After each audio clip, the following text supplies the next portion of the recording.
¿Cómo está? Bienvenido, gracias por su visita a Radio 90. ¿Qué tal? Buenos días, ¿cómo le va? Y un abrazo grande a través del micrófono a toda la audiencia de la radio aquí en Regina.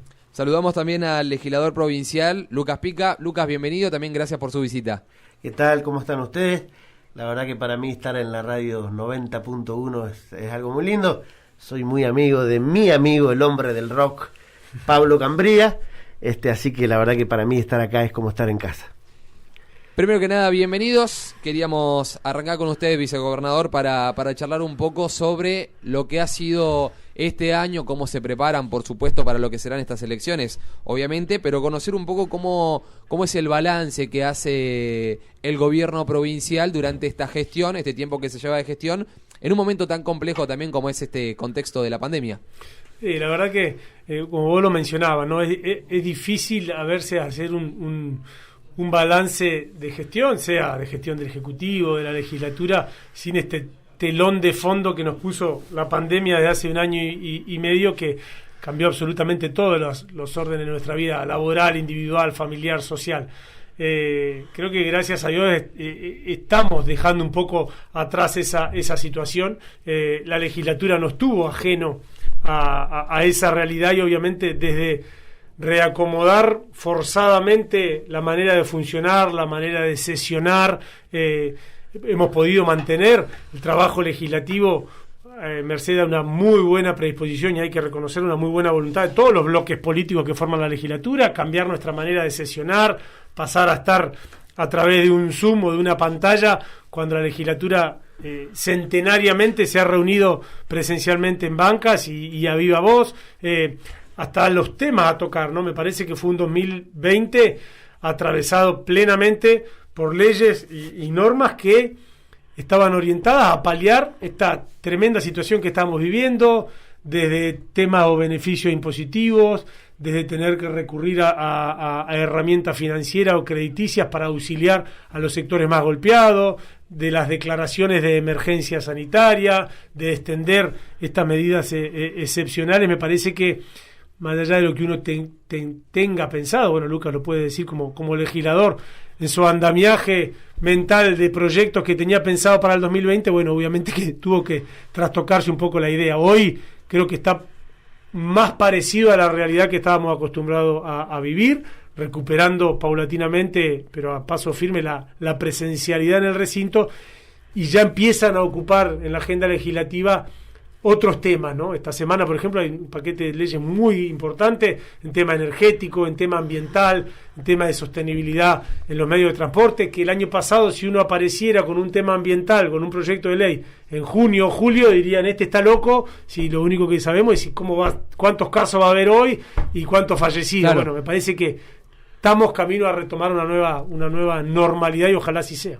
Obviamente, como usted lo decía recién, es complicado hacer un balance. Creo que normalmente después de una campaña uno se sienta con la cabeza un poco más fría, y hacer un balance general también debe ser complejo. No me quiero imaginar en este contexto. Yo recuerdo una de las últimas charlas que tuve, una de las últimas notas que tuve presencial fue con usted en lo que eran los festejos por la fiesta de la vendimia, acá en Regina, sí. 10 días antes de que arranque este tema de la pandemia, y usted me manifestaba esto, ¿no? La posibilidad de trabajar para la provincia, de realizar todo este tipo de proyectos que quedaron todos pausados con este tema de la pandemia. Ahora usted lo mencionaba, la posibilidad de retomar con todo ese trabajo que durante un año no se pudo tocar, volver a retomar y dar reinicio a todas esas ideas que se pudieron plasmar en un 2019 cuando se estaba proyectando la campaña. Debe ser así, inevitablemente. Yo, si alguno traía estos temas o instalaba debates como los que se están hablando hoy en medio del inicio de una pandemia y de una situación desesperante para muchos, ¿no? Porque perdíamos amigos, familiares, creo que hubiera sido totalmente abstracto o abstraído de la realidad. Hoy, ojalá, con los procesos de vacunación, con la política sanitaria que estamos llevando adelante, podamos ir dejando atrás este gran marco de incertidumbre que nos generaba la pandemia, y poder dar paso a estas decisiones, gestiones o políticas de Estado importantes que tenemos que rediscutir los rionegrinos, temas ambientales, temas energéticos, tema de la crisis hídrica que se ha instalado. Bueno, son los temas que vienen ahora. Al mismo tiempo, y hablando, ya para cerrar un poco con el tema sanitario, Río Negro es una de las provincias que ha actuado conforme a lo que se necesitaba con el plan de vacunación. Creo yo que lo que tenía que ver con la primera colocación de la vacuna y ahora completar los esquemas, se ha hecho conforme al tiempo que la gente necesitaba, al mismo tiempo que los trabajos con hisopados y demás, en el momento que eso era sumamente necesario, se ha actuado conforme a lo que, como decía, el rionegrino y rionegrina necesitaba. Yo creo que hay que felicitar y sacarse el sombrero con el trabajo de todo el sistema de salud, ¿no?, público en la provincia de Río Negro. También entendamos que tenemos una provincia grandísima, con localidades sumamente distanciadas a veces entre sí. No es lo mismo llevar un plan de vacunación en la capital federal, que es todo un conglomerado urbano único, a tener que llegar a cada rincón de la provincia. Claro. Los de Regina, los de Roca, pensamos en nuestro hospital o en el vacunatorio, que a veces cuando paso por la ruta lo veo aquí hacia el norte, hacia la Barda, en la universidad, pero también pensemos que había que llegar con la vacuna a cada uno de los pequeños poblados y puestos de la provincia de Río Negro, que son absolutamente rurales, urbanas, y se llegaba en tiempo y forma con los mecanismos de preservación de la vacuna, llegando a cada rionegrino y a cada rionegrina. Entonces no fue fácil, pero la verdad que el resultado es muy bueno, y esto es merced al trabajo enorme e incansable que hicieron cada uno de los agentes del sistema de salud. Bueno, mi pregunta es un poco ya para ir metiéndonos en lo que tiene que ver con las leyes o los proyectos de ley que están en la legislatura o que están ahora pensándose, pero primero quería partir con esta aprobación de esta ley tan importante del legislador Lucas Pica, que tiene que ver con la prisión preventiva para quienes ejercen violencia de género. En alguna oportunidad pudimos conversarlo, pudimos charlarlo acá en Radio 90, y bueno, me quería consultar justamente cómo fue este trabajo en conjunto. Sí, quería consultar lo que tenía que ver con esta ley, que es tan importante y que salió en un momento clave para nuestra provincia. Sí, son de esos proyectos que uno quisiera no tener que presentar nunca. Se hace en el marco de una Argentina trágica, un escenario dantesco, una realidad que nos explota en la cara, un femicidio cada 22 horas. Entonces, quienes tenemos las más altas responsabilidades públicas, las más altas responsabilidades políticas, no podemos mirar para el costado, y que tenemos que trabajar dentro de la esfera de nuestras competencias para cambiar esa realidad. Y trabajamos generando consensos con los actores, los efectores del sistema, con fiscales, con defensores, con jueces. Una norma que tuvo un respaldo categórico de muchísimos consejos deliberantes que acompañaron la iniciativa. La trabajamos con el procurador de la provincia, Jorge Crespo, con la Asociación de Magistrados, con los colegios de abogados. En definitiva, terminamos con una norma muy potente que coloca a la vanguardia, una vez más, a Río Negro, en el concierto de las restantes provincias argentinas, en el reconocimiento y la ampliación de derechos. A partir de esta modificación, en los delitos cometidos en contexto de violencia de género, cuando se violen las primeras medidas cautelares, la que uno más conoce es la prohibición de acercamiento o perimetral, también está la prohibición de contacto. Bueno, cuando se violenten las primeras medidas cautelares, a partir de esta reforma que hemos propuesto, se le va a poder pedir la prisión preventiva al violento. Y esto es dar vuelta a la taba, porque lo que sucedía hasta esta norma es que, paradójicamente, quien denunciaba a la mujer violentada tenía miedo de salir a la calle y tenía la restricción, de hecho, porque tenía miedo de que el que amenazaba podía actuar. Lamentablemente, en muchos de estos casos, quien amenaza a veces termina matando. Entonces, con esta propuesta, que fue ley, con un respaldo categórico, con una verdadera muestra de carácter del Parlamento rionegrino, bueno, la prisión preventiva para casos de violencia de género es una realidad.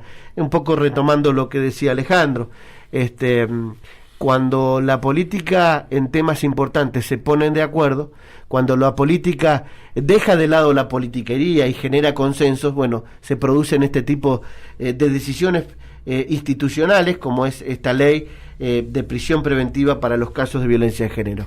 Y sabemos que la violencia de género es la punta del iceberg. Sabemos que también se estuvo trabajando en lo que tiene que ver con la educación sexual integral y en un observatorio de la educación sexual integral junto con otros legisladores del bloque. También, si nos puedes comentar algo. Sí, una sobre propuesta que presentamos en conjunto con la legisladora Julia Fernández y con la legisladora Mónica Silva para crear un observatorio de cómo se está cumpliendo la ESI en nuestra provincia. Sabemos que ha habido algunos sectores conservadores que no querían que esto suceda.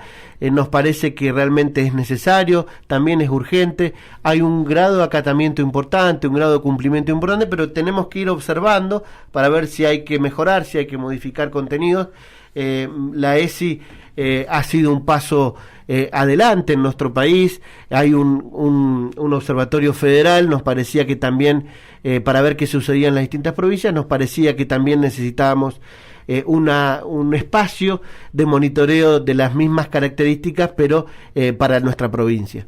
Bien, vicegobernador, quería preguntarle, y aprovechando que usted está en la ciudad de Villa Regina, recién hablábamos un poco de cómo ha sido la gestión a nivel provincial y demás, y quería aprovechar un poco también cómo ve cómo se ha trabajado en la ciudad de Villa Regina, ahora que lo veo acá, usted de su rol como vicegobernador, aprovechar un poco cómo se ha trabajado también en este contexto de pandemia y además retomando con algunas obras que quizá también estaban paradas, con algunas calles, como por ejemplo puede ser la calle Libertad, que hacía mucho tiempo se necesitaba. Bueno, conocer un poco también desde su postura como vicegobernador, cómo ve la gestión municipal.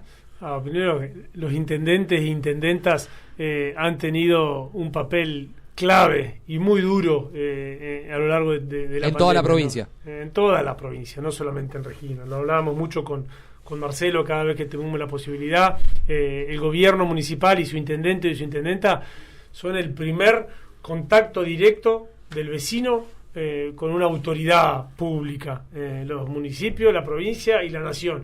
Pero en una situación tan dura y terrible como la pandemia, el intendente y la intendenta era el primer contacto con el vecino, a quien le trasladaban el enojo, con una situación que nadie conocía, que todavía no sabemos quién fue el culpable, que nos trastocaba la vida, que no nos permitía disfrutar, juntarnos con la familia, trabajar, en muchos casos llevar el pan a la casa para el sustento familiar. Entonces la verdad que ese mano a mano de las autoridades locales, de los gobiernos municipales con la gente fue muy duro, y tratamos denodadamente desde el gobierno provincial, tanto la gobernadora como quien les habla y obviamente todo en el gobierno, de estar sosteniéndolo, de acompañarlo, de estar cerca, de ayudarlo en cada una de las decisiones. Eran decisiones muy duras, cerrar los negocios, cerrar las ciudades. Ha habido localidades con cordones sanitarios. Cuando uno rememora lo que fue el 2020, yo creo que va a quedar en la historia como uno de los momentos más duros para gestionar lo público, ¿no? Y en ese contexto no solamente había que gestionar la pandemia, sino que los intendentes tenían que seguir prestando los servicios públicos, tenían que seguir atendiendo la problemática directa de la gente, y hoy ya con este pequeño aire y respiro que nos da esta durísima pandemia, creo que se empezaron a reflotar de vuelta obras públicas importantes, como la de la calle Libertad, en convenio con la provincia. Yo creo que los intendentes, el buen intendente es aquel que gestiona, golpea todas las puertas de todos los niveles de gobierno para conseguir soluciones para su localidad. Después hay temáticas generales y hay problemáticas particulares.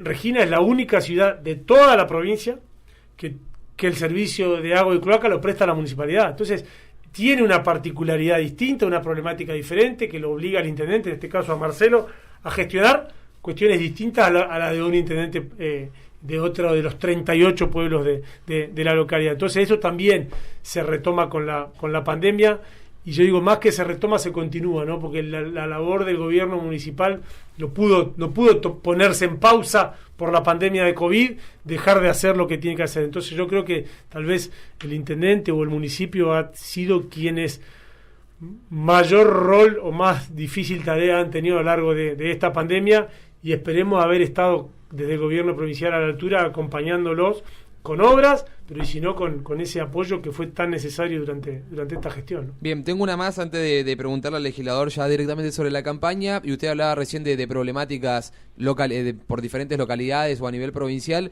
Una de las problemáticas que es sostenida durante el tiempo, sucede siempre y tiene que ver con habitacional. ¿no? Preguntarle sobre eso, si se piensa retomar con algún plan para diferentes localidades. Acá en Villa Regina tenemos vecinos que constantemente nos escriben, la posibilidad de tener algún plan de viviendas, algo de eso, consultarle si hay algún proyecto a futuro. Las provincias en esto tienen un rol importante, pero la política habitacional por escala económica, financiera, obviamente que es la política macro baja de nación, ¿no? Los grandes planes habitacionales siempre tienen un financiamiento de Fondo Nacional. En el caso de Río Negro, el IPPB, como brazo fuerte de ejecución y de gestión en la provincia, tiene una larga trayectoria de ejecución de viviendas. Hay épocas en el que el país hay más inversiones habitacionales, hay épocas en el que menos, tal vez en los 4 años anteriores debe haber sido el momento del país en el que menos viviendas se construyeron, y después las particularidades propias de la provincia, ¿no? A veces las mezquindades políticas partidarias, como fue el caso, por ejemplo, de General Roca, y la diferencia del ex intendente municipal para con el gobierno provincial, hizo que Roca sea, por ejemplo, una de las ciudades postergadísimas, con casi 300 viviendas paralizadas por una cuestión de decisión política. Hoy esto se ha reactivado en todas las localidades. La gobernadora tuvo la idea, gestionó y se está iniciando el proceso del programa Suelo Urbano, que es unir aquellas tierras con infraestructura que tengan entidades intermedias, gremios, instituciones, asociaciones o la propia provincia o los municipios, con el IPPB para acceder a este financiamiento nacional y construir viviendas, que es la gran problemática que tiene la Argentina. Obviamente que hay una brecha muy grande entre esa vivienda social y aquel que pueda hacerse la casa sin mayores problemas. Creo que la Argentina tiene una gran franja de clase media cada vez más grande que no puede acceder a esta vivienda social porque no califica, y que la falta de crédito y financiamiento a nivel nacional, los famosos créditos hipotecarios, el Procrear intenta dar una especie de solución, pero yo creo que es uno de los grandes temas que se deben discutir a nivel nacional, ¿no? Cuando uno habla de la economía, no es solamente la inflación o que en el supermercado los precios aumentan todos los días, que es gravísimo, sino que una franja cada vez más grande de argentinos y argentinas está quedando fuera de la posibilidad de desarrollar su vida familiar como tal, ¿no? El acceso a la vivienda yo creo que es clave y hace a los países, a la diferencia entre los países desarrollados y los que no.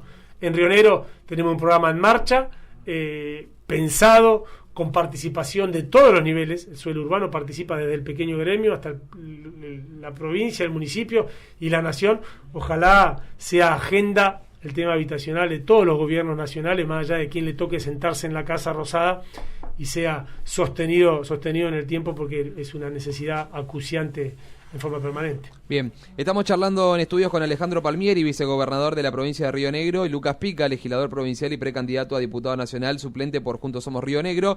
Aprovechamos la presencia del legislador y nos metemos en lo que tiene que ver con la candidatura. El próximo 12 de septiembre habrá elecciones y bueno, queríamos preguntarle primero que nada, usted va como precandidato a diputado nacional suplente. Una de las preguntas que nos hacíamos con Mica mientras preparábamos la nota, es cuál es el rol que cumple un precandidato suplente en el acompañamiento ahora en la campaña y posteriormente también en caso de ser elegidos por los rionegrinos y rionegrinas.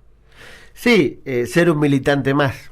Estar o no estar en la boleta para quienes somos parte de este proyecto político, siempre implica una cosa: ponerse la zapatilla y caminar. No entendemos de otra manera la política, no entendemos de otra manera la militancia, lo hacemos con pasión, con pasión rionegrina. Hay una pasión rionegrina que nos mueve. De todas maneras, tenemos los 4 integrantes, los 4 nombres propios que integramos la propuesta electoral de Juntos Somos Río Negro.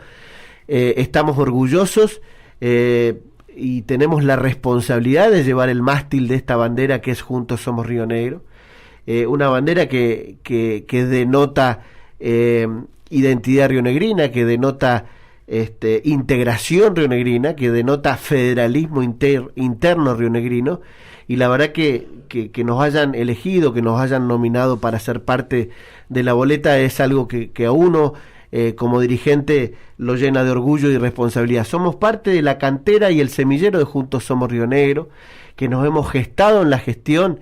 Tengo ahora el placer de estar aquí con Alejandro Palmieri, uno de los dirigentes más importantes de nuestro partido, que también se gestó en la gestión. Nuestro partido tiene que ver mucho con el municipalismo. Todos quienes formamos parte pasamos por las municipalidades, creemos en los municipios. Recién Alejandro hablaba de lo que significaba el rol de los intendentes en la pandemia. No había un solo habitante en la tierra que estuviera o hubiese estado preparado para esta pandemia, que lo vino a cambiar todo y que nos puso y nos desafió como dirigentes. Yo quiero rescatar la labor de nuestros intendentes, en este caso de Marcelo, que le podemos decir muchas cosas, pero que pone la trompa, y me parece que eso también es Juntos Somos Río Negro. Estar al lado de los vecinos, sobre todo ir en las difíciles, ir al rescate de los nuestros, de nuestros vecinos, de nuestras pymes. Bueno, eso ha sido Juntos Somos Río Negro en el marco de la crisis política, institucional y sanitaria más grande de la historia. ¿Y cómo juega el papel de uno o dos diputados de Río Negro contra un número mucho más amplio de alguna otra provincia? Digo, sabemos que Juntos Somos Río Negro, y en las diferentes oportunidades que nosotros hemos hablado con candidatos y demás, el mensaje es defender siempre al rionegrino y a la rionegrina. Pero ¿cómo juega este papel que le decía recién de uno o dos diputados contra una cifra mucho más amplia de otras provincias? Sí, por caso Capital Federal 25 diputados, claro. Provincia Córdoba, de Buenos Aires 70, bueno, nosotros tenemos 5, ahora renovamos 2. Sí. Nosotros vemos esta elección de medio término como crucial. Algunos le quieren bajar el precio, por supuesto que intencionadamente. Nosotros entendemos que en este momento tan importante de la historia hay dos cuestiones a tener en cuenta en esta elección. Nunca la pelea entre el centralismo porteño y las voces del interior profundo de nuestro país fue tan nítida. La pandemia vino a traernos una sigla política que se lleva toda la agenda pública nacional, que es el AMBA.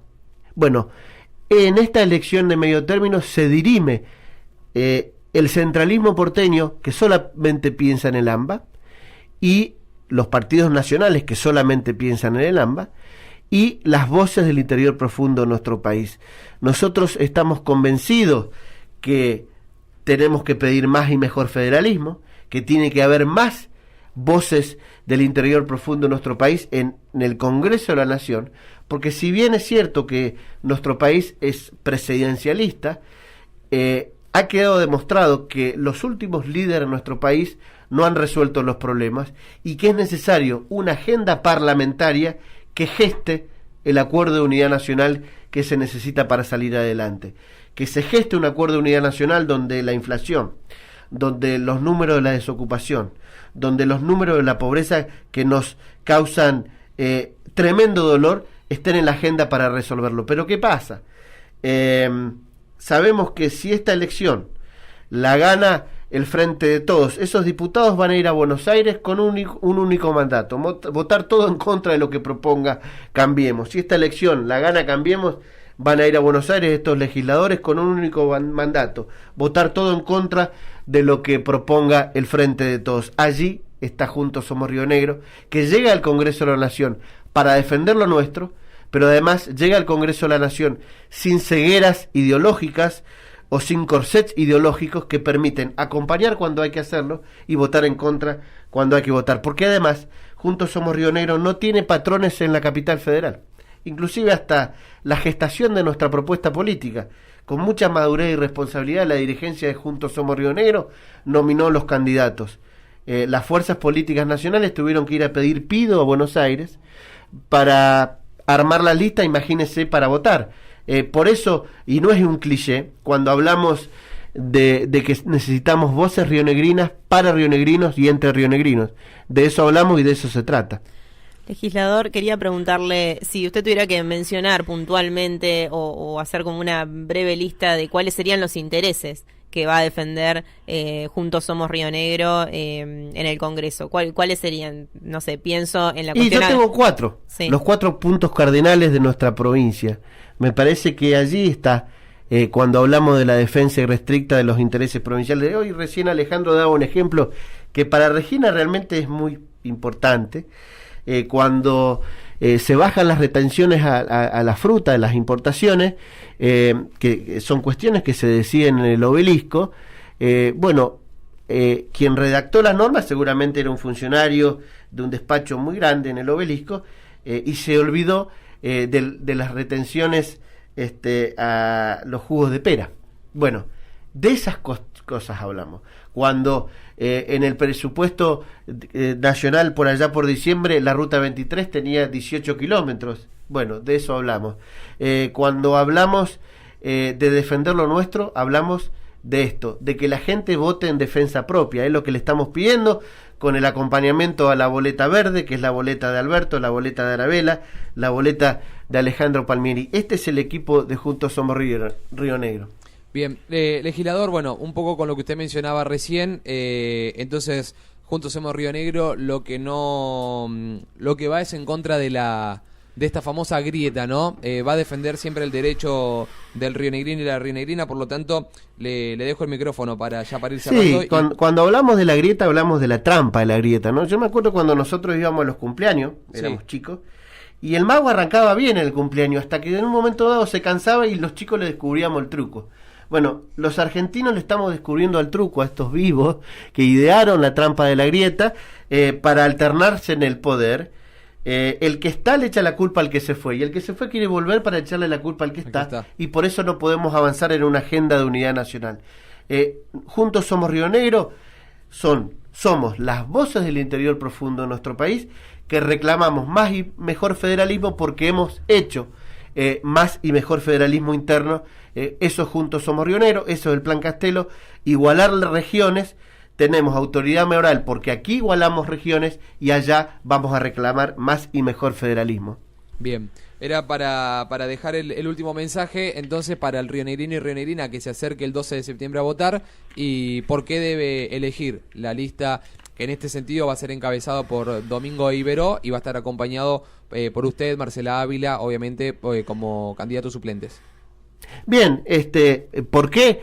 Porque creemos que estamos en una etapa crucial de nuestra Argentina, que creemos que hay que dar una pelea contra la grieta para gestar un acuerdo de unidad nacional, y los únicos que lo podemos hacer somos las fuerzas y las expresiones provinciales. Un interior profundo que ya se viene rebelando contra el centralismo porteño. El Frente Renovador en Misiones ganó las elecciones, una propuesta federal. Lo mismo ha sucedido en Salta, lo mismo el MPN, y bueno, la fortaleza de Juntos Somos Río Negro, que vamos a ser insolentes todos los rionegrinos para con el centralismo porteño, y vamos a ir a defender todos juntos con la boleta verde los intereses de nuestra provincia. Por eso le pedimos con total humildad el acompañamiento para estas elecciones del 12 de septiembre. Gracias, legislador. Vicegobernador, bueno, aprovechando también, y ya para cerrar, lo mismo, desde su rol y como uno de los referentes del partido, hoy en un papel importante como es el de vicegobernador de la provincia, también el mismo mensaje, 12 de septiembre elecciones, y ¿qué considera usted de por qué el rionegrino y rionegrina tiene que seguir apostando por Juntos Somos Río Negro? Cuando llegue ese domingo y esté en el cuarto oscuro, vote pensando en Río Negro. Ajá. Vote pensando en la provincia, el reginense vote pensando en Regina, el de la línea sur vote pensando en la línea sur. Nos quieren llevar por todos los medios nacionales, las grandes cadenas de comunicación, nos quieren llevar a creer que en estas elecciones elige Cristina o Macri tal o cual. No se vota presidente, eso ya se votó y se va a volver a votar en el 2023. Se votan 257 personas, hombres y mujeres de cada rincón del país, en este caso de cada provincia, para hacer escuchar su voz en el Congreso. No se vota Cristina o Macri, se vota la voz de cada uno de los rionegrinos en el Congreso de la Nación. Pensando eso, yo no tengo ninguna duda de que el rionegrino o la rionegrina va a votar en defensa propia, va a votar por quien mejor lo representará para hacer escuchar la problemática del jugo de pera, del frío de la línea sur. Yo hace poco veía, se sancionó una ley, me pediste redondear, pero me tomo No pasa nada, una tranquilo. licencia más. Se votó una ley para declarar zona fría y darle el mismo subsidio a la tarifa de gas al vecino de Comayo, Pilcanilleu y Ñorquinco, que tiene hoy la nieve hasta la cintura. La recibió el de Santa Fe, el de Córdoba y el de La Matanza. Frío es esto. Claro. El frío no es Córdoba capital, Río Cuarto, Santa Fe o el Gran Buenos Aires. Entonces, claramente, cuando esos grandes números que vos hablabas de las provincias que pesan y mucho, atentan cada vez más contra el federalismo. Frío es esto, pero somos muy pocos los diputados que tenemos en el Congreso que hagan escuchar la voz de la rionegrinidad, de Neuquén, de Chubut. Ojalá les vaya bárbaro, no solamente a Juntos Somos Rioneros, ojalá les vaya bárbaro a todos los partidos genuinamente provinciales en las elecciones del 12 de septiembre. Lucas dijo, Misiones, Salta, las provincias del interior profundo de la Argentina tenemos que votar en defensa propia para hacer pesar los poquititos diputados que tenemos en un Congreso Nacional cada vez menos federalista. Pensando eso en el cuarto oscuro, pensando solamente en Río Negro, yo no tengo duda de que los rionerinos y las rionerinas nos van a acompañar tanto el 12 de septiembre como en noviembre. Gracias a ambos. No, gracias a A ustedes. ustedes. La palabra de Alejandro Palmieri, vicegobernador de la provincia de Río Negro, y Lucas Pica, legislador provincial y precandidato a diputado nacional suplente por Juntos Somos Río Negro, charlando con nosotros en Radio 90. Tanda y venimos enseguida.